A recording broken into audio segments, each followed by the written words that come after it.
ન્યૂઝમાં આપનું સ્વાગત છે। નડિયાદમાં અસામાજિક તત્વો બેફામ બન્યા હોય તેમ લાગી રહ્યું છે। નડિયાદમાં યુવકો પર હુમલાના વિડીયો સોશિયલ મીડિયામાં વાયરલ થયા છે। પોલીસ સામે ખુલ્લો પડકાર ફેંકતા અસામાજિક તત્વો।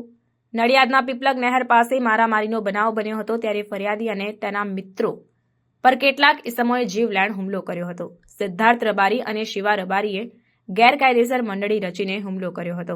આરોપીઓએ સોનાની વીંટી અને દોરાની પણ લૂંટ કરી ત્યારે બે સામે નામજોગ અને અન્ય અજાણ્યા ઇસમો સામે ફરિયાદ દાખલ કરવામાં આવી છે।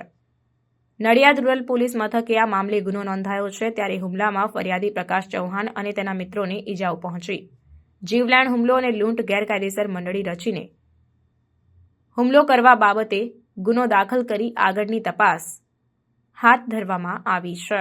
પ્રાર્થના સંદેશ ન્યૂઝની તમામ લેટેસ્ટ અપડેટ્સ માટે ચેનલને હમણાં જ લાઇક, શેર અને સબસ્ક્રાઇબ કરો।